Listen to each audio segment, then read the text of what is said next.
Oke teman-teman, saya tidak akan menjelaskan panjang kali lebar. Kalau masalah motor pagi-pagi susah hidup itu, saya mau ngomong ininya bocor. Banyak juga teman-teman yang udah ganti ini, sudah servis, pagi-pagi masih tetap susah hidup. Terutama pada Jupiter Robot sama Vega ZR. Itu kalau pagi susah hidupnya.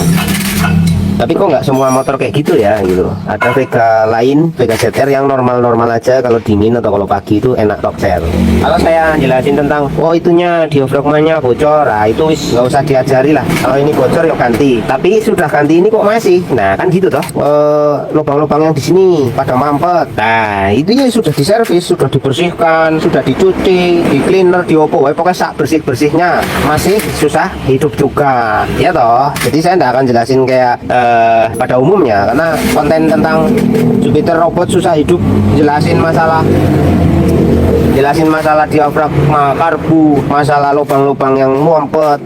Itu kalau ibarat anak sekolah itu sekolah dasar, ya kan? Itu sekolah dasar. Tetapi anak SMP yang tidak lewat sekolah dasar tidak akan sampai. Jadi sekolah dasarnya harus punya dulu. Nah di sini saya tidak menyampaikan tentang dasar lah ya, tentang dasar.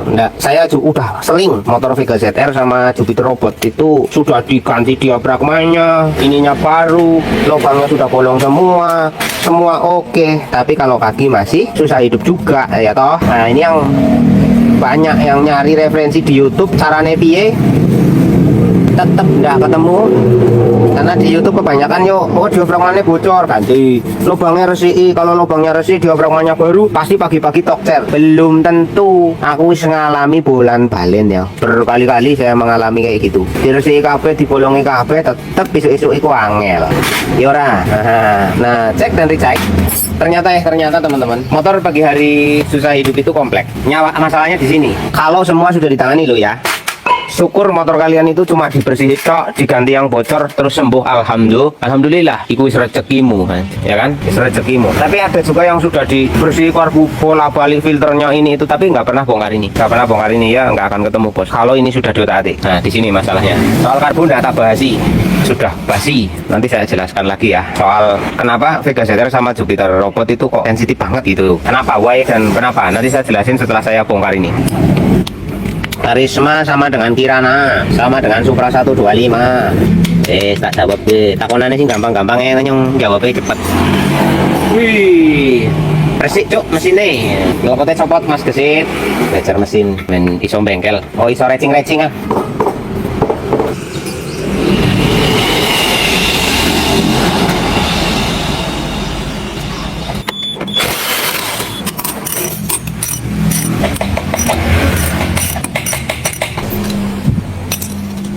Mari kita lihat saudara-saudara sebangsa dan setanah air. Nah loh, ini masalahnya. Ini nok nasnya udah netral ya bos, udah netral. Ini tidak ada nok dekompresinya, layaknya motor Honda. Nah gitu, ini nggak pakai gitu. Ini ya nanti tak jelasin. Kita copot sih. Perawan kah? Cek sekalian pistonnya lah. Ada kerak oli soalnya. Mulus cuy.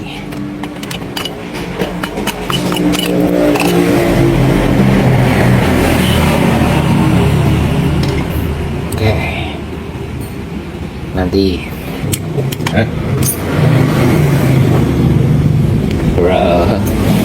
bing bing bing ding ding ding ding ding ding ding, korak kebek-kebek, bocor, bluruk kis. Ini nok kenas sudah netral ya bos. Tadi sudah saya kasih lihat, ini nok kenas netral. Dulu kebocorannya bos. Ini saya semprot lubang knalpotnya, dan klemnya harusnya rapat pada posisi netral. Ini X lubang buang. Kita ke innya rapat bos, X-nya bocor.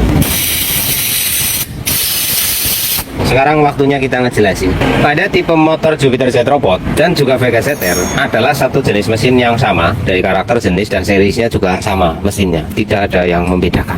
Di sini motor ini posisi piston dan ruang bakarnya sangat mepet sekali. Terus nilai bukaan klepnya itu sangat sensitif karena durasi buka tutup klepnya yang pendek. Ini membuat motor ini kalau sampai terjadi sedikit saja kebocoran itu akan kehilangan kompresi. Kenapa?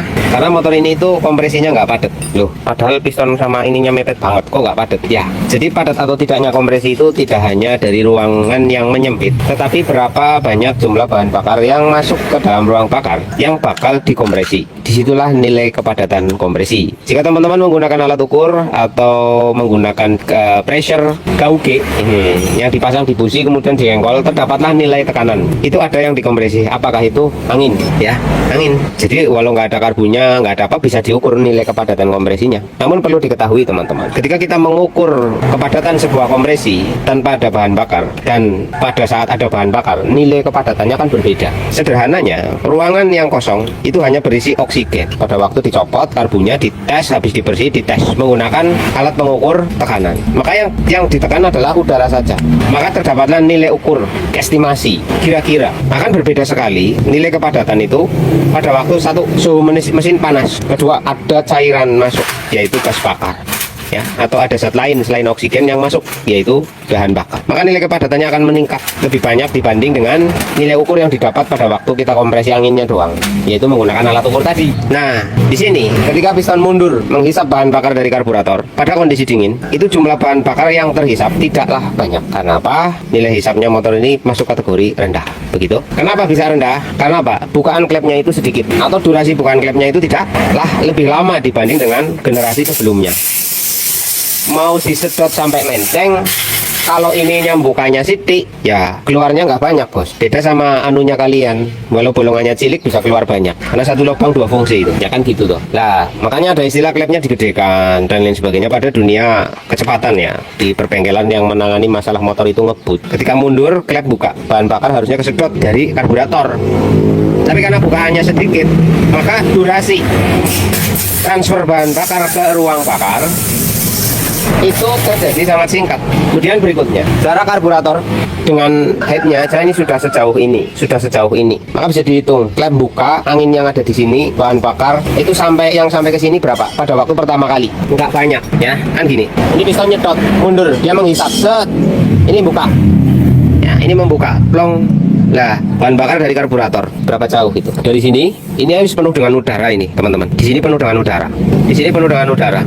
Durasi bukanya bentar. Maka waktu pertama kali set, angin ke bawah masuk. Sementara di depan karbu itu tidaklah hampa, ya kan? Ngengkol masuk. Angin ngipil masuk terus ke sini. Belum lagi ditambah ini, ya kan? Ini menghisap vakum bensin. Ini menghisap apa sih namanya? Yamaha Air Induction System. Nah, ini yang buat knalpot itu loh. Jadi langkah pertama itu nyedoti angin tok, teman-teman. Nah, karburator yang harusnya kesedot ngirim bahan bakar itu enggak ngirim bahan bakar karena apa? Banyakan angin di antara di sini, di leher, di diafragma, di membran. Nah, itu susah hidup makanya. Apalagi ditambah dengan ini yang bocor. Bahan bakar masuk. Waktu dikompresi agar bisa nyala malah bablas karena bocor. Ya tambah angel. Lah, kok kalau dingin saja? Kalau sudah panas kok enggak gitu? Nah, kita sederhanakan. Ketika suhu ruangannya meningkat atau memanas, di sini panas, gas bakar dalam jumlah berapapun akan mudah menyala. Akan mudah menyala karena ruangannya sudah panas. Pada waktu awal itu kan dingin, di sini masih dingin. Kalau bahan bakarnya tidak dalam jumlah yang sesuai, busi tidak bisa menyalakan secara maksimal. Ya nyala tapi nyalanya blebes, ibarat petasan itu gejus. Karena apa? Bahan bakarnya sedikit. Loh, motor saya boros kok. Bukan masalah boros iritnya karbu, teman-teman. Tetapi bagaimana ruang bakar memampatkan bahan bakar dalam jumlah yang seharusnya. Karena adanya udara yang terlalu banyak, langkah hisap yang terlalu pendek, kemudian ditambah lagi ada bocor. Ya wis, tambah susah, lupa. Nah, itu gitu. Lah caranya piye? Cara mengobatinya gimana? Buktinya motor yang baru nggak apa-apa kok. Datangnya tok jering. Nah, bedanya unit yang baru kok tok jering. Satu, ruang bakarnya masih kategori bersih, ya kan? Kerapatan klepnya masih oke. Lah intinya gitu, teman-teman. Jadi ada bocor mungkin. Ini kotor. Nah, ini kan basic ya. Masalah kotor, masalah bocor itu basic. Nah, kan anggaplah ini teman-teman itu menemukan kasus motor saya udah dibersihin ruang bakarnya Mas Bun, sudah disekur Mas Bun, pistonnya baru Mas Bun, ya itu seumpama ini sudah kayak gitu. Karbunya piye? Sudah dibersihin Mas Bun, pasti bolong semua, bolong kabeh Mas Bun. Oke, tapi kalau pagi masih sudah hidup, di mana? Di setting klep. Nah, setting klep ini tidak sama seperti pada motor pada umumnya. Nyetel klep motor ini kalau saya nggak pakai top, kalau pakai top nanti klepnya kempletek, bunyinya bunyinya kasar. Kletek. Kalau mengikuti TOP-nya. Karena ini agak berbeda ya. Nah, caranya piye? Nah, itu. Karena ini ilmu yang tidak terstandarisasi di dalam kurikulum pendidikan ilmu otomotif, saya tidak bicara dulu. Takutnya ada orang niru nanti salah kaprah. Ada orang niru nanti salah kaprah. Masalah setting klep. Lawang saya sendiri juga bongkari motor kayak gini, kadang ya tetap pagi-pagi susah hidup. Nah, kan ada. Kita akan lihat berapa sih bukaannya. Jadi bukaan klepnya itu terlalu singkat, teman-teman, durasinya. Nah, ini bukaan klepik. Wih, bisa dikatakan tertinggi di kelasnya. Jelai, melombong epol, ya toh? Luar biasa, melompong. Ini, tok. Nah, ini langkah posisinya, jelai. Jadi yang membedakan adalah ketinggian nok pada posisi bilasnya, teman-teman. Nah, ini mas posisi top buang ya. Ini posisi top buang. Ini beda banget dengan keluarganya Honda. Kalau keluarganya Honda itu hampir sama tinggi bukaannya. Nah, sekarang kalian lihat. Nah, ini buka segini. Ini wis meh apa? Kalau pada Honda itu tidak. Jadi bukaannya dia sama dia hampir sama tinggi. Kalau ini bisa dikatakan 80-20. Kalau Honda itu 60-40 bukaannya loh. 60-40 itu apa maksudnya? Aduh, bateraiku habis, guys. Kabel kalau ces-cesan bateraiku habis kalau dicas. Yang dimaksud dengan 60-40 80-20 itu adalah nilai bukaannya, gampangannya. Kalau di rumus otomotif ya nggak ada. Tapi ini bahasa penjelasan saya paling gampang. Jadi pada waktu posisi bilas, itu klep in dan klep back itu sama-sama membuka, teman-teman. Tapi membukanya pada klep back 60%, pada klep in itu 40%. Pada Honda gampangannya. Nah, pada Yamaha ini 80-20. Jadi klep in membuka hanya 20, klep back membuka sampai dengan 80%. Gitu loh maksudnya. Nah, di sini juga mempengaruhi karena proses bilas ini di mana bahan bakar itu masih mengalir, teman-teman, mengalir yang nantinya akan berujung kepada langkah hisap. Nah, di sini. Nah, ini kan malah jelasin ini kok aku malah lumet. Ini harusnya pakai gigi. Nah, ini kan posisi kompresi pembakaran, top kompresi kita buka nih. Lalu setelah terjadi pembakaran, klep buang buka. Nah, ini kan klep buang buka.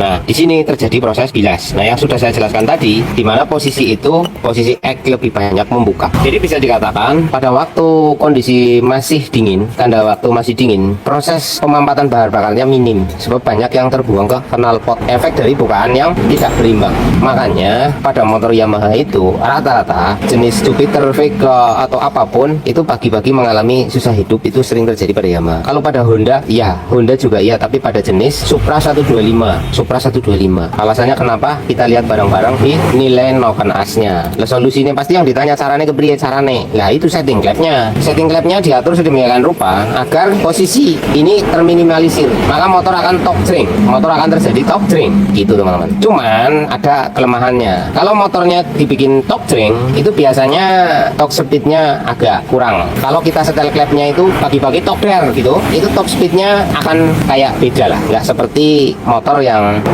disetting secara umum ya gitu. Ya begitu ya bos. Nyong buka no nasib.